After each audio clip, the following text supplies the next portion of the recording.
One man. Goodbye. Hello, Heisman. 20, 25, 30, 35, 40, 45, 50, 45. There goes Davis. Oh, my God. Davis is going to run it all the way back. Auburn's going to win the football game. They give it back now to the 30. They're down to the 20. All the band is out on the field. He's going to go into the end zone. Four-man Alabama rush. Got him. Oh, no, they didn't. Oh, my gracious. Yep. How about that?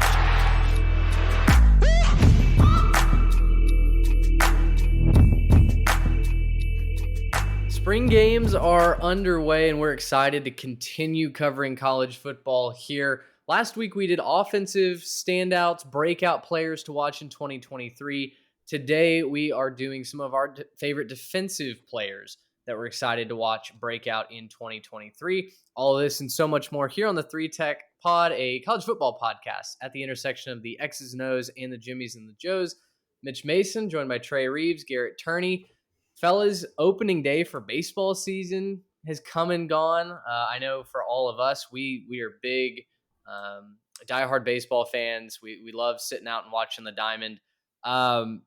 Spring is here as well. And with that, it brings time to get outdoors, do things. When we're not behind the mics creating content or typing things into a Twitter keyboard, what are some of y'all's favorite things to do here in the spring? Man, I tell you what, at the Reeves household, we've been getting into pickleball a lot lately. And man, it's turned into an obsession very, very quickly. I know like that's a pretty stereotypical thing to say just right now, but man, we love it. We were out there for, I think, 2.5 hours yesterday, just enjoying the beautiful spring weather, meeting new people, playing against them on the pickleball courts by our house. We have just fallen in love with that fast growing sport. So that's the top of the mind right now. I think if it wasn't going to be storming later today like crazy, we would probably be out there again today. Mm-hmm. Yeah, no, and I mean, I love to just go out there, get walks, and we got a little bit of the pickleball fever too, but we like to go out, just take walks on the trail. We take our dog out and, kind of walk around, and she normally is the entertainment on our walks, right? As some dogs are. She's everything when it comes to personality. So, just like to kind of get out in the spring. It sucks with the allergies the way they are this year, but it's been an enjoyable spring so far, and yeah, just getting to watch baseball, stuff like that. I know that we had a great weekend so far watching baseball. At least in the professional ranks. And so, it's been a lot of fun so far this spring. Yeah, allergies are brutal this time of year, no doubt about it. Golf, definitely top of the list for me. Pickleball as well. I think, for you guys, confirmed young married status now with the pickleball obsession.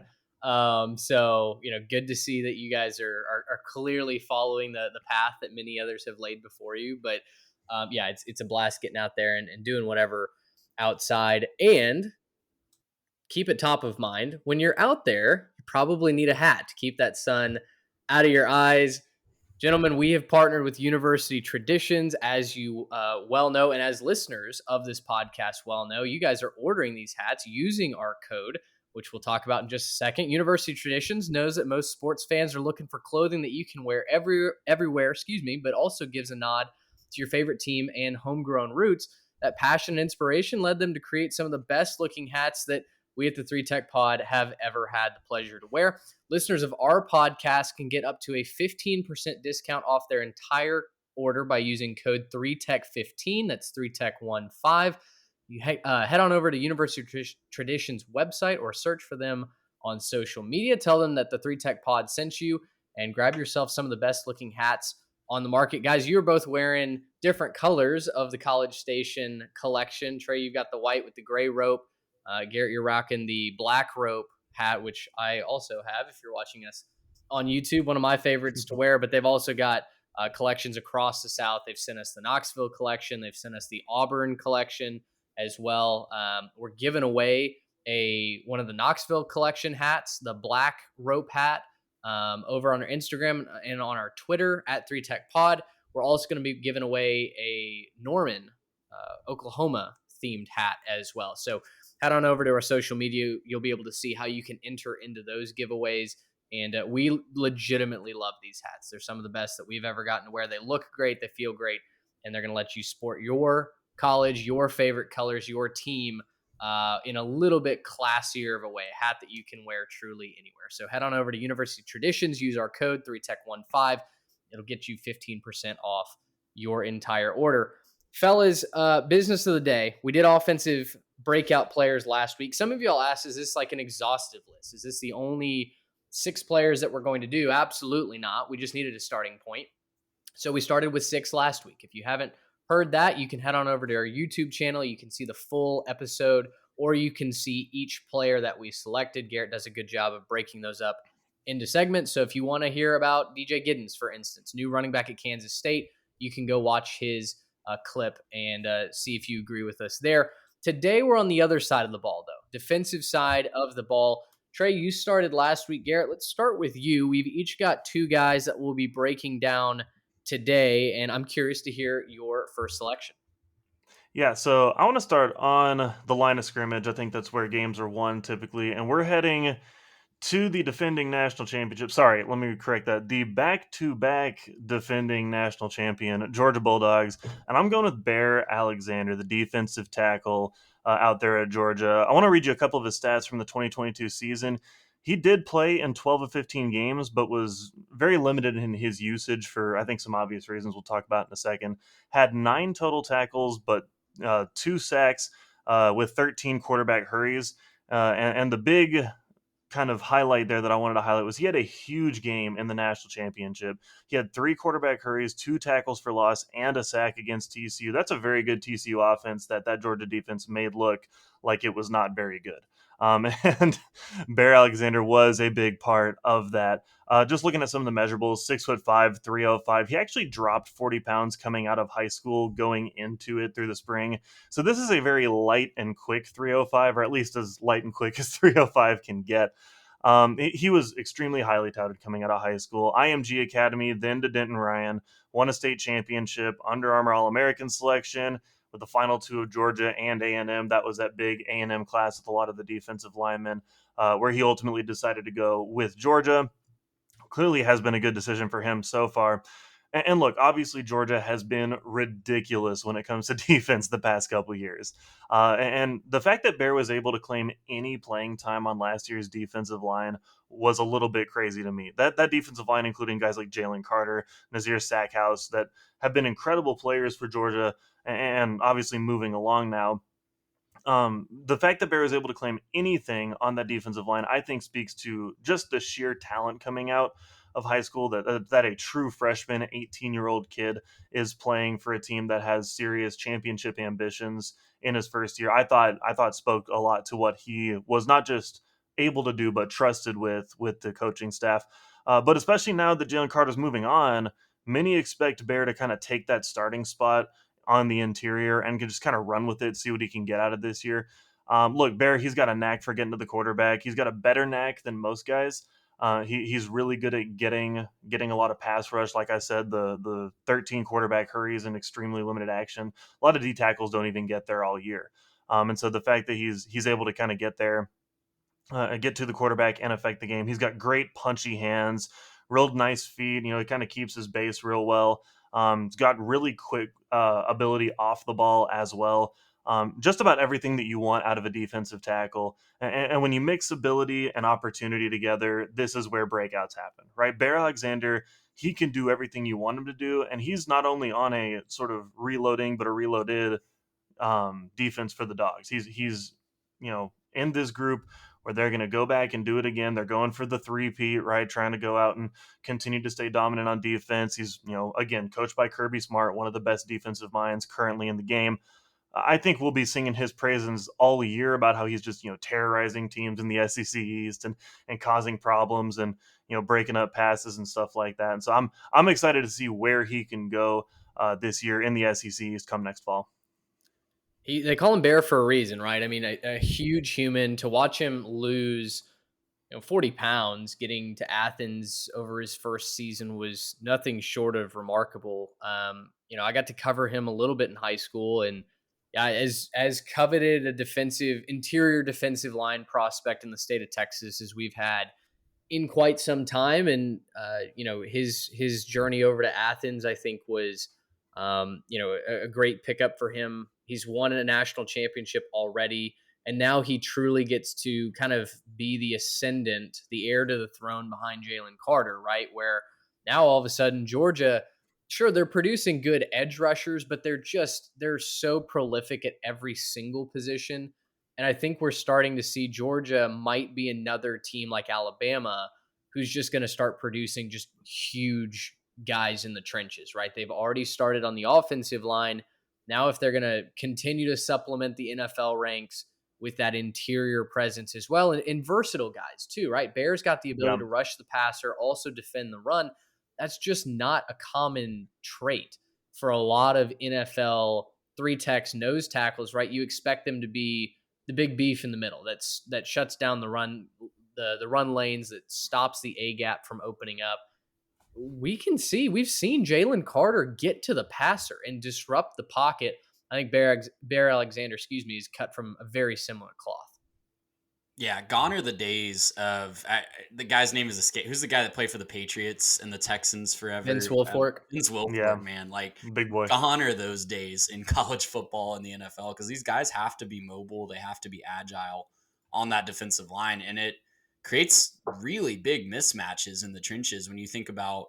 I think that's one area where defenses are kind of ahead of offenses at that point is where we have kind of these plug and play guys on the defensive line.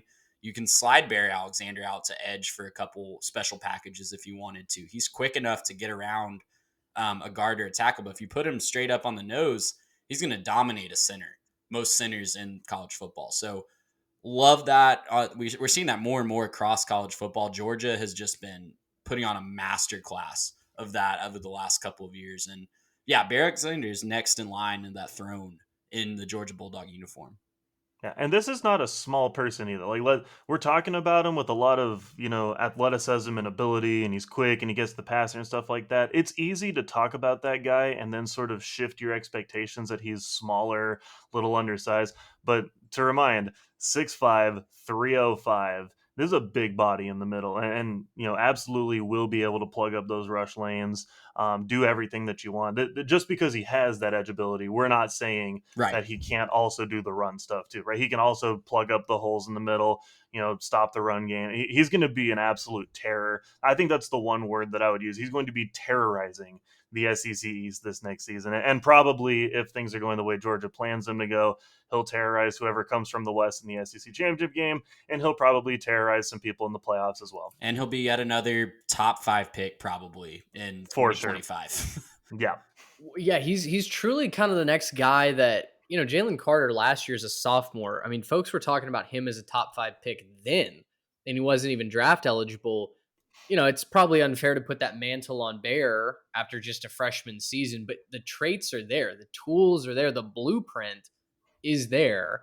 The mold has been created, right? Now he's just got to fill those shoes. It's a lofty expectation. They're big shoes to fill, coming off of how dominating Carter has been these last couple of seasons. But, we get to the end of the 2024 season. I wouldn't be surprised to see that Bear Alexander's a top 10, top 15 pick, right?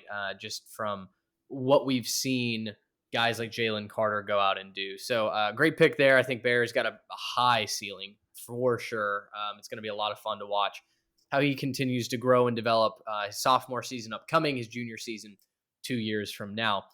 Trey, you also like focusing on the defensive interior. You've got a front four guy. You've got a linebacker as well. For your first defensive player to watch on Breakout Watch for this season, which way are you going? Yeah, let's keep it on the defensive line and let's keep it in the SEC as well. Mason Smith from LSU is my breakout candidate for 2023.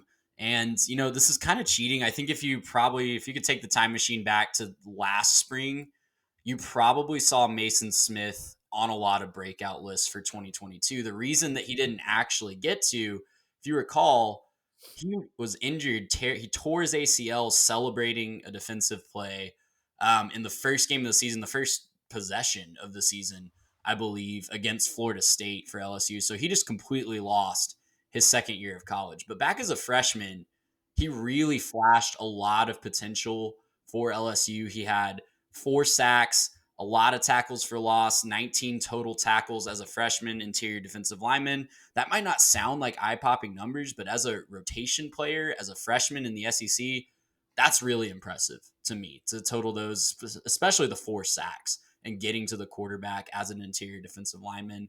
We talk about Barry Alexander with the explosion and a big body. Mason Smith is really, really similar. So he's standing right now at 6'5", 316 is the most recent update that I can find. Top 20 player coming out of high school in the class of 2021. He was the number 1 player in Louisiana, top 5 defensive lineman in the entire country. And as a freshman, he lived up to that potential. And I was really upset and bummed that we didn't get to see how far he had grown from year 1 to year 2 last year. But all signs point to him being healthy by the start of this fall. I know he's been in and out of participation this spring for LSU. He started as a non-contact participant as he nurses that knee back to health. But as we get further and further in the treatment of these ACL injuries, I'm less concerned about getting that explosion. Like I've heard some doctors say it's almost better to have your ACL repaired in modern times because that explosion almost gets even better with a repaired ACL. So not saying that it's definitely a good thing or, you shouldn't go out to seek your ACL, obviously, but I'm not worried about that with Mason Smith. And I think he's going to be a key feature of this LSU defensive front that I think really missed him down the stretch last year. You see what really cost LSU in some of those big games, especially at the end of the year with A&M and Georgia. They just really couldn't plug up those holes up the middle. They were really struggling against later on in the season. They were really struggling to get the push on the defensive front. Mason Smith being back is going to really alleviate those problems. And he's another guy like Bear Alexander that I think they can put in different positions situationally. So if they need him to slide out and rush the passer a little bit, he's capable of doing that. If they want to put him inside and just let him be a people eater and wreak havoc and stop running backs at the line of scrimmage, he can do that as well. So with all the defensive talent that LSU is going to have, we know that they're going to have athletes all over the field. Mason Smith, I think, is going to finally get his chance to really show what he can do this year. And again, be one of those guys that we're talking about in NFL draft shows next year that an NFL franchise is going to be really coveting. Yeah, I think you took the words right out of my mouth. I was wondering, hey, if Mason Smith is on this LSU squad, how does the end of last season turn out for him? Like, are we talking about an LSU team that went to the playoff? If Mason Smith was there, could plug up the run so they don't, end up losing that game in College Station, and then is able to maybe finish the season with a real close loss, maybe end up beating Georgia. I know they looked, up and down based on certain things. They really just could not stop the run at the end of last year. So you throw a guy in the middle of that defensive line like Mason Smith, he looks like he's the next big Louisiana animal, right? That massive dude coming out of Louisiana with just all the athletic ability in the world. He could be sort of that next great LSU defender. And possibly this year, I don't know how we think they're going to perform up and down versus expectations versus last year. But, we could be talking about a much better, much more improved LSU team this year just by adding this one player into the mix. So I'm really curious to see where LSU goes with this. I think that's a great pick with Mason Smith. Run defense was lacking certainly at times for the Tigers last year. So having him back, not going to hurt the pass rush versatility that we saw as well. You saw that he made 8 plays, was in on 8 snaps against Florida State in that season opener. And Florida, it really opened up the run game for Florida State. So you talk about, maybe not losing at the end of the year. That could have single-handedly flipped the Florida State game at the beginning of the year as well. So that was a very close game. So, yeah. That the one that came down to the blocked extra point. So his presence is going to be felt. It's going to be huge for them to get him back. And like I said, I'm not worried about the injury disrupting any explosion or athleticism that he has. All right, so 2 picks from the front 7 in the SEC for you guys. I'm going to go north to the Big Ten. And if you follow us on our social media at 3TechPod on Instagram and Twitter, you would have seen a couple of weeks ago, I made the proclamation that Penn State would win the Big Ten in the 2023 season for a couple of reasons.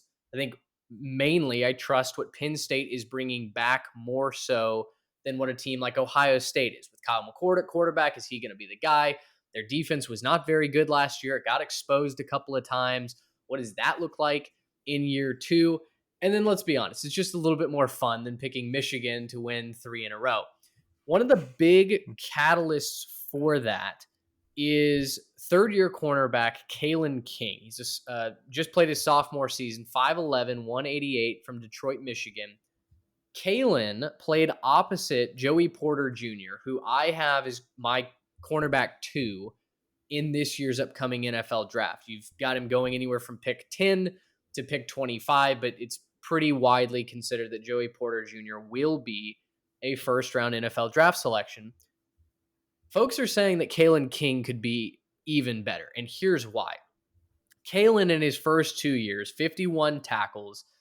He had 38 of those as solo tackles, 2 forced fumbles, 1 fumble recovery. He's also had 3 interceptions with 20 passes defended. So you look at this guy's stat line, and this is all given the fact that nobody's really throwing against Joey Porter Jr., right? Cornerback 2, you're going to be under the gun. You're going to be the guy that gets the targets coming your way.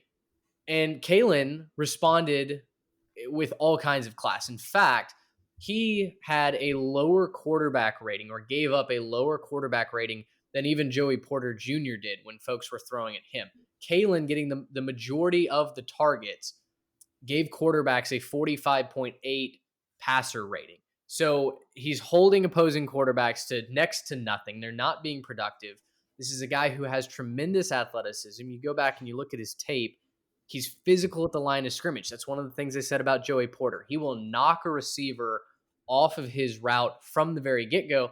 Kalen's doing the exact same thing. Plus, I think, based off of watching film, Kalen's got better ball skills. Kalen's ability, while locked up with the receiver on one hand, to swivel his head around, get that head back towards the football, which negates pass interference penalties, and stick a paw up to knock that pass down is unbelievable. He's an incredible athlete. He's got good ball skills.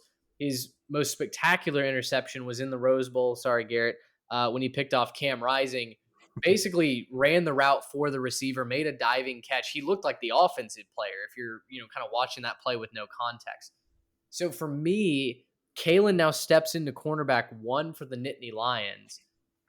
He's a guy who's got all the traits, and honestly, we're going to see Joey Porter go pretty high in this first year of his draft eligibility. Depending on what happens this year for Penn State, especially if they run the gauntlet, if they become the Big Ten championship and are knocking on the door of playoff selection, I think Kalen King's a future first-round draft pick as well. Yeah, and you got to look at some of these corners. Number one, the versatility, kind of like what we were just talking about with guys on the defensive line.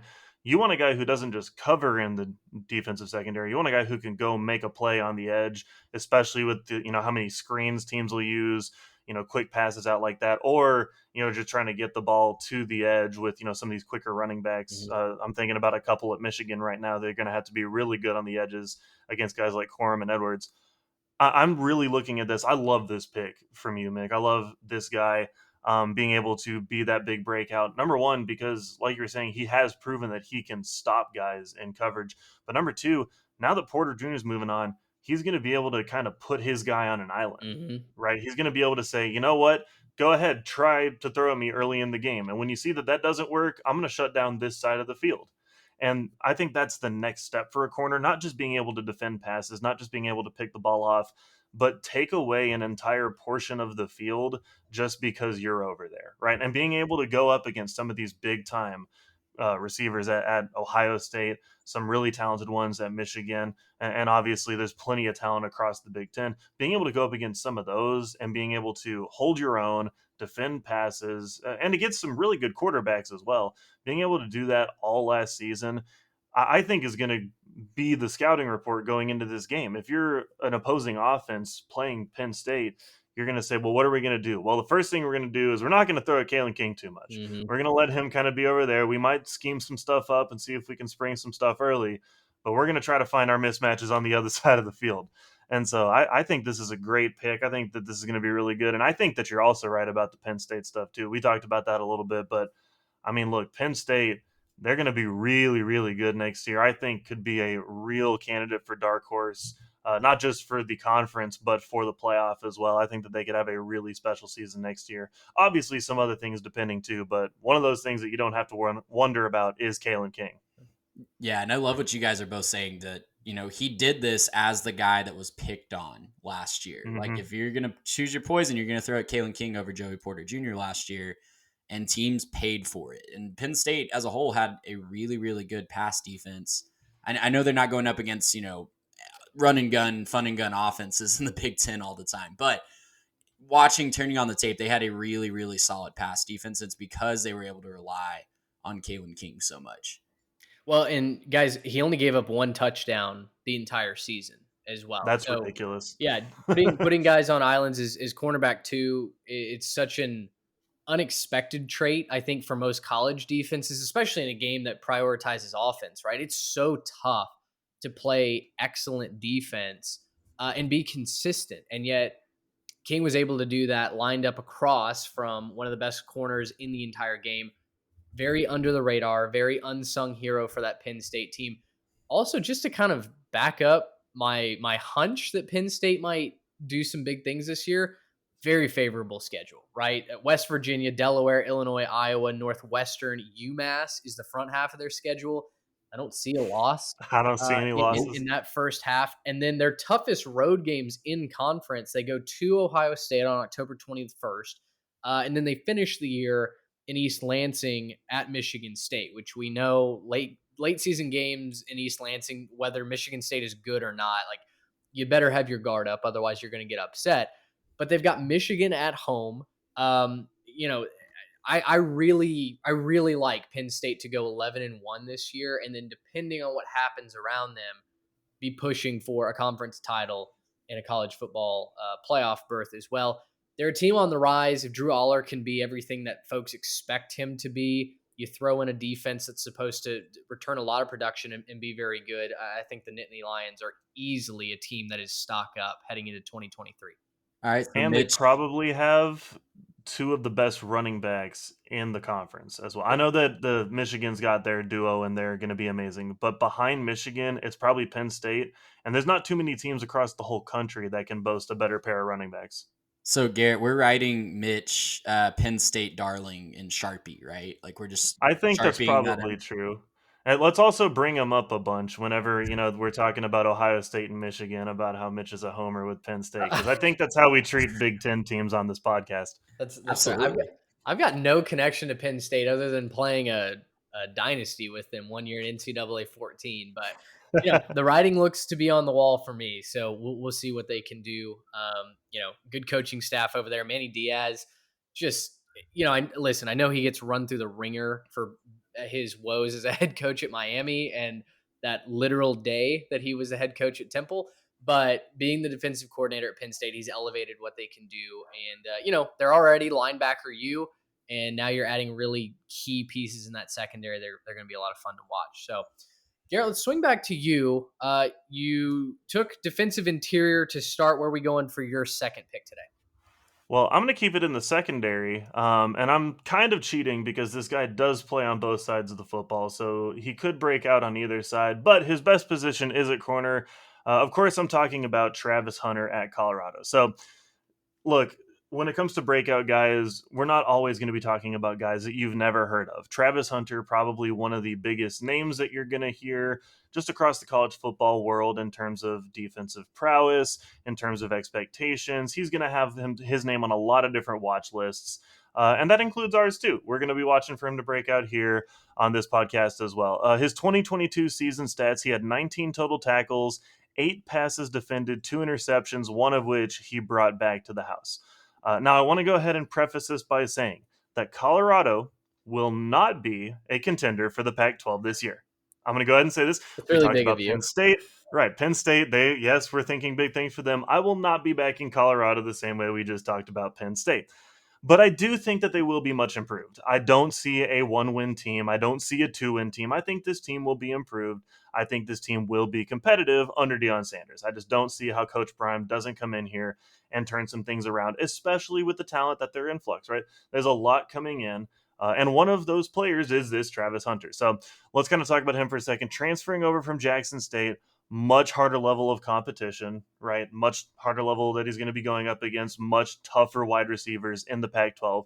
But he's already played with the best of the best at the high school level. He played in the All-Star games right in high school. He's got all the freakish tools that you could need to succeed at the Power 5 level. Nobody's questioning ability. Nobody thinks that, he just went to Jackson State because he couldn't pull a Power 5 offer. We all know that that's not true, famously flipping from Florida State at the last second to Jackson State to play with Deion.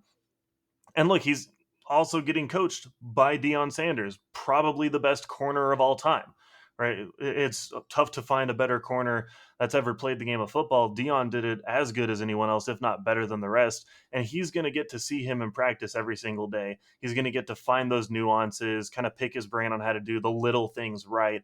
And he has all the tools to do all of those things correctly. So when you combine all of this together with what I think is, obviously, we just talked about it, a pass happy conference out there in the Pac-12, I think he's going to get plenty of opportunities to rack up the stats.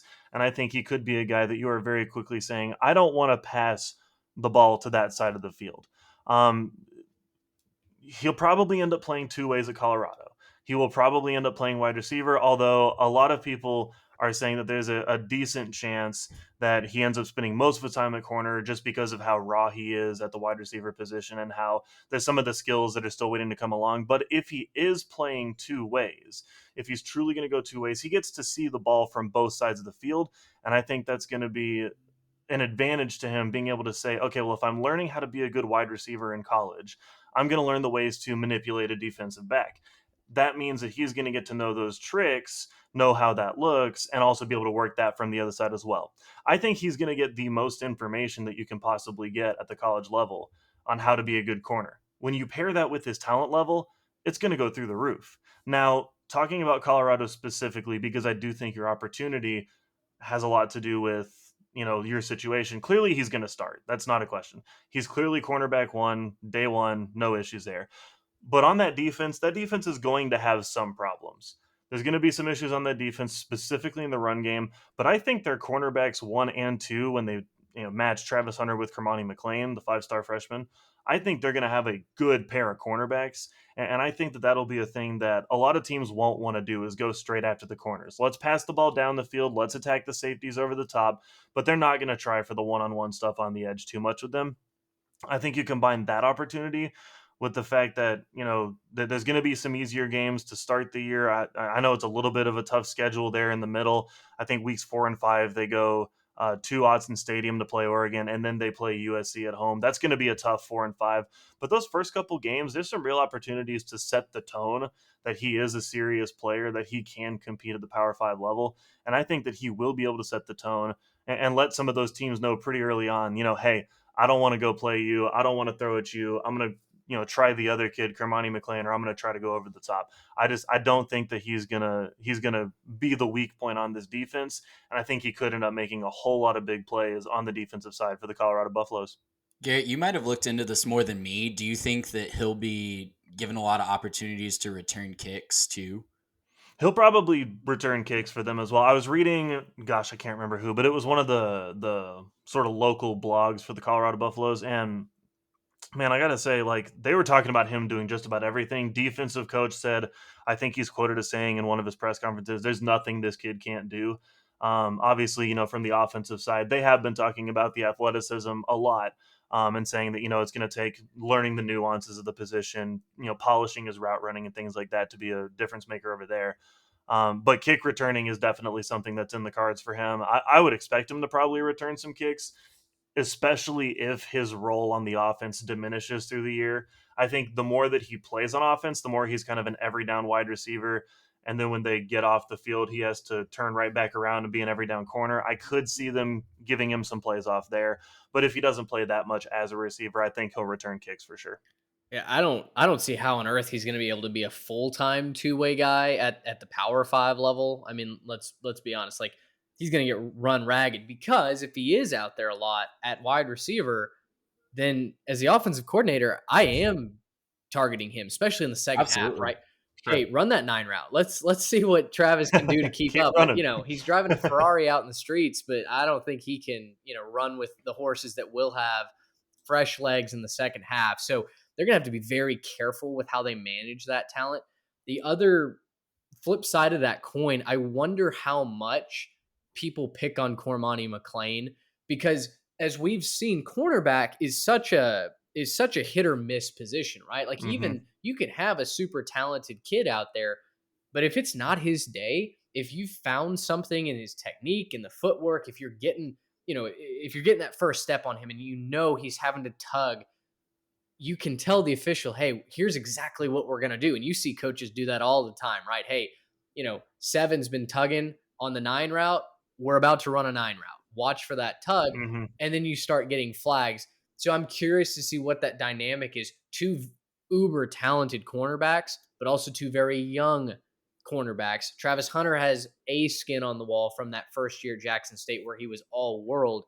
Cormani McClain hasn't proven anything at this level. So I'm Colorado's their best position to compete in years, right? In decades, even since they really played Texas in that 2004 Big 12 Conference Championship when they got run off the field.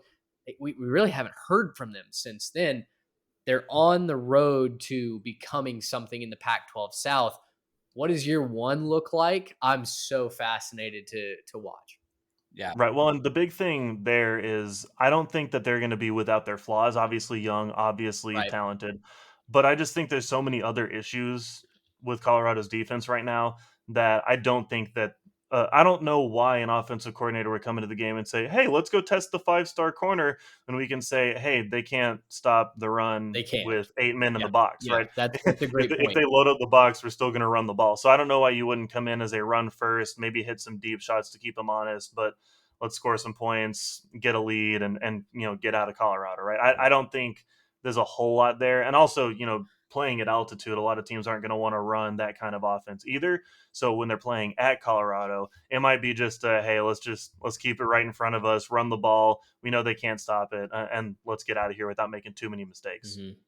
Well, Colorado, Gary, that's a great point, because this team has so many weaknesses that are not being talked about because they've got all the flashy skill positions, right? They steal a guy like Adam Hopkins away from Auburn, a coveted 4-star wide receiver. Obviously, we've talked about what they've done with McClain, with Travis Hunter.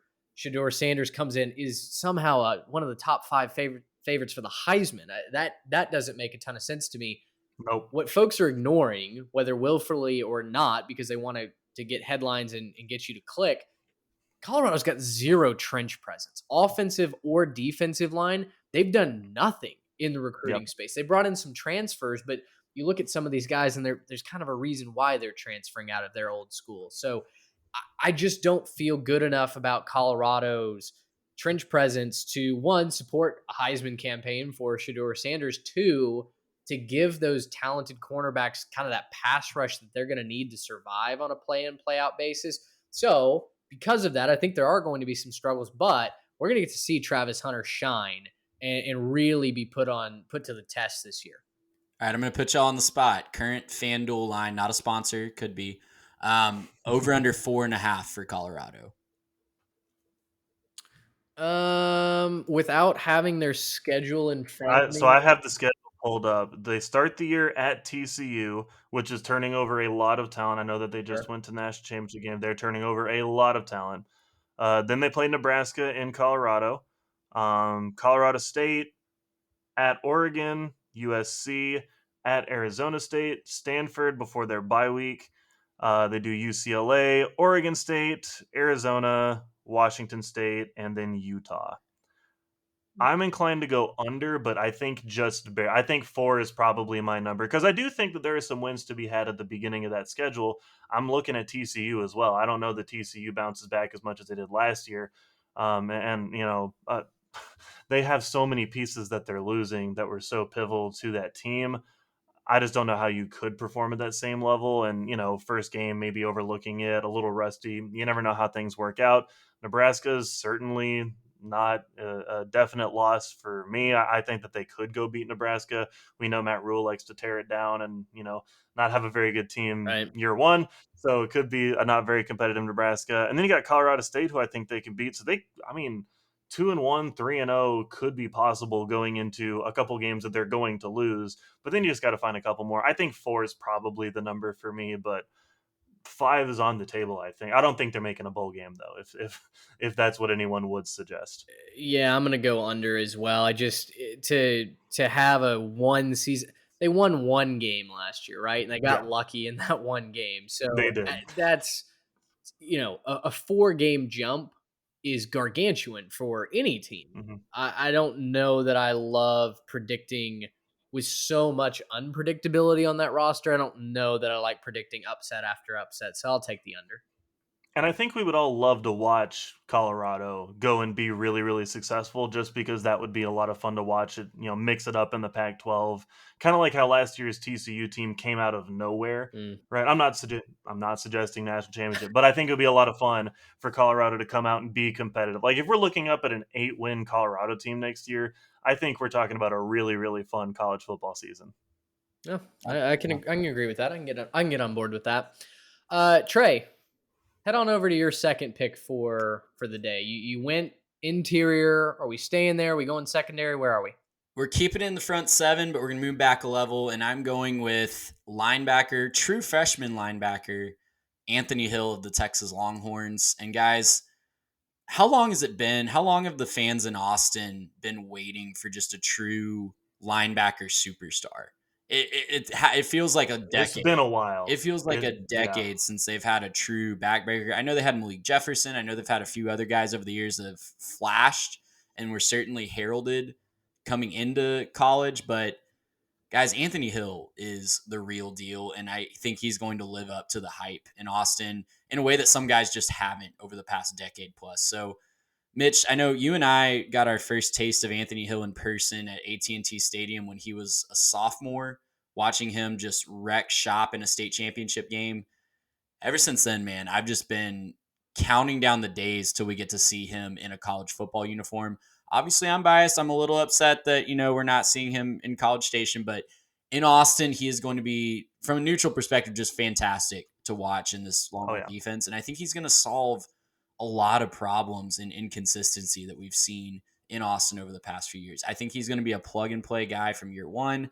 I know he kind of got hurt. I was actually shocked to see as a composite ranking that he actually slipped to the number 2 linebacker in the country on 247. I think that's because of his limitations on playing time his senior year. They probably slipped just a little bit, but man, when he's on the field, the talent is absolutely unquestionable. Flies to the ball, makes plays stopping the run, makes plays in the passing game. We've seen him run with wide receivers as well too.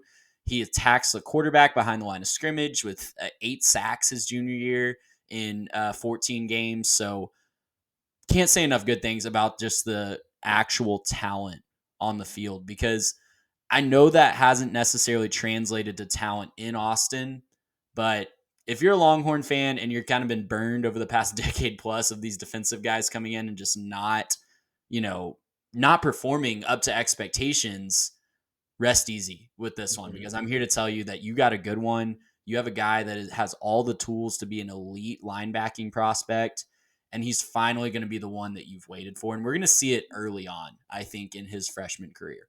Right. And a guy like DeMarvion Overshown, who was kind of supposed to be that same guy, right? As a true linebacker, he was a little inconsistent. They found a good use for him rushing the passer, but never fully developed. For Anthony, I think he's going to be more of a true captain of the defense inside linebacker, right? He'll have the ability to rush the passer. There's no doubt about that.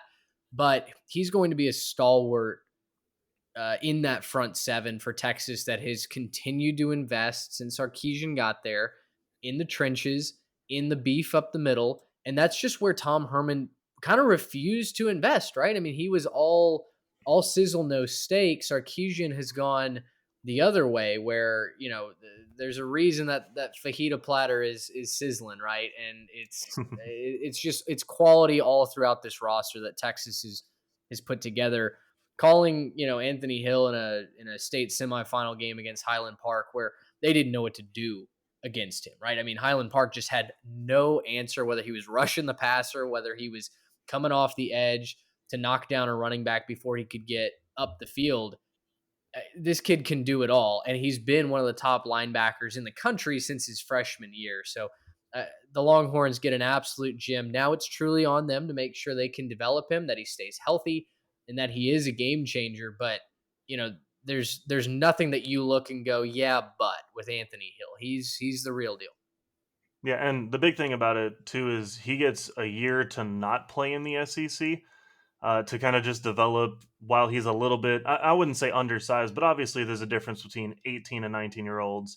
And then once you get into your, early 20s, the physicality, just kind of growing up a little bit, there's a difference there. Reports out of spring, I just kind of looked it up to see if there's any notes on spring yet. And reports out of spring, lots of positives so far. And so, just really excited to see what he can do there in Austin. And you guys are absolutely right. I think the big class that Herman signed, the big one that was like the top 3 class, I think something like 5 or 6 of those top 10 players were all DBs, and there were just so many DBs and sort of smaller guys on that recruiting class. He really did neglect to go try to get the beefier guys up front, or those really solid linebackers that could play at that level. And I mean, Trey, you're right. It's been a long time since we've seen a really, really good linebacker come out of Texas. Obviously, there have been some talented ones, and obviously there have been some that have still played really well. But to live up to the billing, I think Ant Hill might just be that guy, and not a moment too soon for the Longhorns. With 1 year to go until they join the SEC, they're going to need a guy like that to stop some of these big, talented running backs in the SEC once they make that move over. So, good for him to be able to finally get in there. He'll be able to be the guy. I think he'll rack up a whole lot of tackles in his time as a Longhorn. The highest rated of 5 linebackers that committed to Texas last recruiting cycle. Should be fun to see what the Longhorns can continue to do on defense. Guys, final prospect of the day that we'll talk about. I could have gone a couple different directions here. I nearly went secondary only because Kalen King was such a great prospect. I wanted to talk about him. I wanted to talk about Dormani Jackson out at USC. I wanted to talk about Bryce Anderson at Texas A&M. Shout out to both of those guys. There's probably going to be lots of conversations centered around each of them as we go along, right? Dormani's cornerback 1 at USC out of Mater Dei, was hurt a lot last year, didn't really get to flash on the field. Bryce Anderson was behind Antonio Johnson, who will probably be the second safety off the board this year in the NFL draft. But when he did get on the field in that nickel role, just absolutely shined. But instead, we're going with a 6'4", 240-pound edge rusher out of Alabama. And when I say that, probably a lot of people think of Will Anderson, because that's what he at least reportedly played at while he was at Alabama.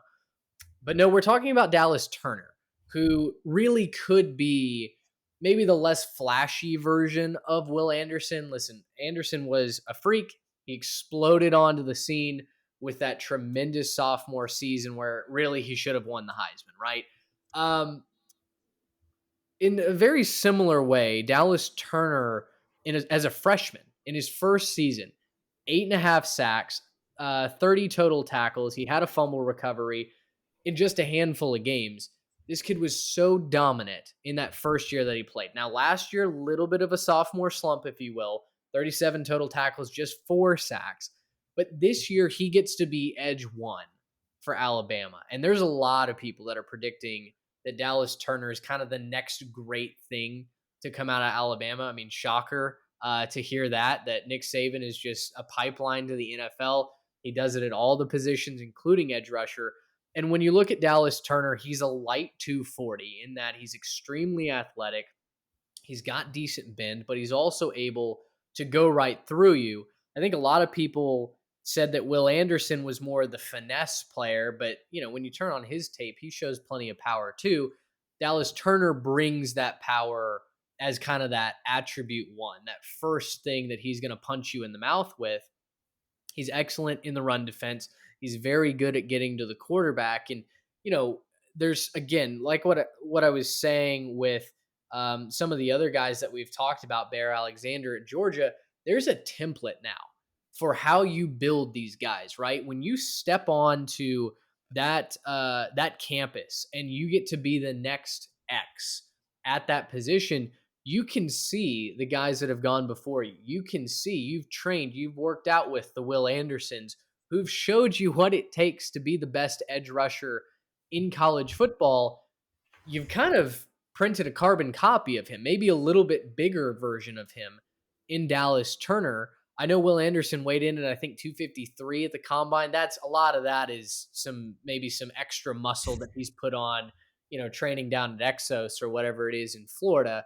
He played at 6'3", 240 pounds at Alabama. So these guys are very, very similar. Kind of same song, different verse at this point with Alabama. They continue to have top rated recruiting classes. And when you do, you're able to take advantage of guys like Dallas Turner, who, he's accumulated 12 and a half sacks opposite Will Anderson, right? Playing that second fiddle. Now the spotlight is on him. He's going to be the guy that's the CBS Spotlight Player of the Week. He's the guy that Brad Nessler is calling out in pregame. I'm curious to see what he does. He had a little bit of a step back production-wise last season. I think 2023 could be his welcome to the spotlight moment. I think it's another big step towards him being a first-round draft prospect that a lot of people are already predicting, including us at the 3 Tech Pod, our partner at the transfer portal. We did some draft breakdowns a couple of weeks ago over there when the Panthers traded up to number 1. And one of those prospects that we broke down as far as who the Bears could be maybe looking at with all their first round picks next season was this guy, Dallas Turner out of Alabama. Yeah, he really does just fit the mold that they have there in Tuscaloosa. And, shocker, Bama's going to have good defensive players once again. Breaking news, right? Nothing new under the sun, I guess. No, yeah, he's got everything you might want. It's funny that we all kind of pick these guys on the D line that are all pretty versatile, all pretty powerful. I'm really curious to see how all 3 of these guys stack up, since they're all coming from these SEC schools with a lot of previous success. And a lot of these guys coming out of the mold of guys like you were saying, Mitch, that you've already seen it done before. So we're kind of getting to see version 2 or version 3 for a lot of these guys. I'm really curious to see how they all stack up through this next year and beyond as they go into their careers in the future, because I think this could be as good, if not better, just in terms of the talent than the guys that we just saw go out, right? We talked about Bear Alexander. Bear might be a little bit better than Jalen by the time it's all said and done. He's got the tools to say, yeah, he might be better than Jalen. Dallas, he's got the tools to be a little bit better than Will Anderson, right? Mason Smith, he's got the tools to be a little better than a lot of guys you've seen on that LSU D line in the past. And so, I think that you could be saying this is a really interesting group to see come out. We obviously don't know. These guys could have, guys, they could hinder their development. They could, not quite live up to expectations. But I think these guys are really exciting to watch. And obviously, you're not going to find too much better play on the line of scrimmage than you do down in the SEC. Yeah, and you talk about guys just being built in a lab. Dallas Turner is built in that lab, like you're talking about, Mitch, of being that next person to fill into that role. I'll be interested to see if he kind of makes some splash plays early on as teams test him, saying, "Oh, Will Anderson is not in that spot anymore. Maybe we can kind of attack this part of Alabama's defense that they're used to Will Anderson just, taking care of." And maybe he gets to make some splash highlight plays to show what he can actually do early on. That could be something to watch. And that definitely, when we talk about spring breakout seasons, that early momentum, that early hype that he could get could really spring that towards a true breakout season. Well, and listen, he's going to be put to the test right away. One of those teams that we're going to get to watch, kind of poke and prod and try and figure out, all right, how good are you? Texas Longhorns, week 2, September 9th. Alabama will host Texas. Outside of that, mid Tennessee State, South Florida, kind of sandwiching the Longhorns before they get into, honestly, a pretty tricky schedule for Alabama. I don't know that I'm going to predict Alabama to run the gauntlet. 11-1 might be even tough to get, because then you've got Ole Miss at Miss State, at Texas A&M versus Arkansas versus Tennessee versus LSU before it chills out a little bit with Kentucky, Chattanooga, and Auburn. So a tough draw for the Crimson Tide. They're going to have to fight their way to the top. And I think coming off of a 10-2 season, even with a Sugar Bowl victory, where a lot of people felt like Alabama underperformed, Nick Saban is singing that tune in the locker room. This is going to be a ticked off Crimson Tide bunch, or at least you would expect it to be a ticked off Crimson Tide unit, and we'll get to see them put to the test right away, as I mentioned, with the Longhorns in week 2. We'll go ahead and wrap this pod. We appreciate you guys listening to us, and the feedback is always, whether it's interacting with us on an individual basis, you're entering the University Traditions giveaway over on our Instagram and Twitter. Again, it's our most recent post on Instagram. You might have to scroll just a little bit for the Twitter post, but the instructions on how you can enter in, get the Tennessee hat. We'll be giving away an Oklahoma hat coming up very shortly as well. So enter into those. Let us know what your favorite fall game day atmosphere is, and we'll be messaging the winners very, very shortly as well. Guys, I'm excited. I know it's spring. We've got a lot of other things going on. We've got months still before it kicks off, but spring ball happening right now. We'll be diving into that as the weeks go along. Again, you can keep up with us on our podcast, Apple, Spotify, wherever you get those, or over on the YouTube channel where we're always rolling out content several times a week. We've got uploads. We've got the NFL draft coming up as well. So it's a busy time here at 3 Tech headquarters, and we're all really, really excited to be churning out this content for you guys. For Trey Reeves, Garrett Turney, I'm Mitch Mason. Thanks so much for listening. Until next time, so long, everybody. Gracious, how about that?